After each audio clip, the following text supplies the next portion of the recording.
ಅದನ್ನಾದ್ರೂ ಇಷ್ಟಪಟ್ರು ಇಷ್ಟೊಂದು ಇಷ್ಟಪಡ್ತಾಳೆ ಇವಳು, ನಾನ್ ಕೊಟ್ಟಿದ್ದ ಒಂದು ಫ್ಲಾಗ್ ನ ಇಷ್ಟೊಂದು ಜೋಪಾನ ಮಾಡ್ತಾಳೆ, ಇಷ್ಟ ಆಸೆ ಪಡ್ತಾಳೆ ಅಂತ ಅವಾಗ ಅನ್ಸಿದ್ದು.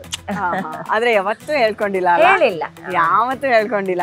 ಈಗ ನಮ್ ಶೋನಲ್ಲಿ ಒಂದ್ಸತಿ ಅವ್ರಿಗೆ ಹೇಳಿ ಐ ಲವ್ ಯು ಅಂತ, ನಾವು ಹೇಳಿಸ್ಲೇಬೇಕು. ಹೇಳಲ್ಲ ಅಲ್ಲ, ಸಾಧ್ಯನೇ ಇಲ್ಲ. ಅದು ಹೇಳೋದೇನು, ಅದು ಗೊತ್ತಿದೆಯಲ್ಲ. ಈಗೇನು ಏನು ಒರಿಜಿನಲ್ ಮುದ್ರೆನೆ ಬಿದ್ದು ಬಿಟ್ಟಿದೆ ಇವಾಗ ಕತ್ತಲ್ಲಿ, ಅಂದ್ಮೇಲೆ ಮತ್ತೇನ್ ಹೇಳೋದು ಅಂತ ಅದೆಲ್ಲ ತೋರ್ಸ್ಕೊಂಬ ಅಷ್ಟೇ. ಅದೇ ಅವ್ರು ಯಾವಾಗ್ಲೂ ಹೇಳ್ತಿರ್ತಾರೆ, ಪ್ರೀತಿ ಮತ್ತು ಭಕ್ತಿ ಖಾಸಗಿಯಾಗಿರ್ಬೇಕಂತೆ, ಹಾಗಿದ್ದಾಗ ಮಾತ್ರ ಅದಕ್ಕೆ ಬೆಲೆ ಜಾಸ್ತಿ ಅಂತೆ. ಕರೆಕ್ಟ್. ನಾವ್ ಯಾವ ದೇವ್ರನ್ನ ಭಕ್ತಿ ಮಾಡ್ತೀವಿ ಅನ್ನೋ ಭಕ್ತಿ ಇರ್ಬೋದು, ನಮ್ಮ ಇಷ್ಟದ ದೇವರ ಆರಾಧನೆಗಳಿರ್ಬೋದು, ಜಪ ಎಲ್ಲ ಎಲ್ಲರ ಎದುರು ಬಂದು ಮಾಡಬಾರ್ದು ಅದೆಲ್ಲ. ಸೊ ಆ ಭಕ್ತಿ, ಭಗವಂತನ ಮೇಲಿನ ಭಕ್ತಿ, ನಮ್ಮ ಇಷ್ಟದ ವ್ಯಕ್ತಿಯ ಮೇಲಿನ ಪ್ರೀತಿ, ಎರಡು ಖಾಸಗಿಯಾಗಿದ್ದಷ್ಟು ಅದಕ್ಕೆ ಬೆಲೆ ಜಾಸ್ತಿ ಅಂತ.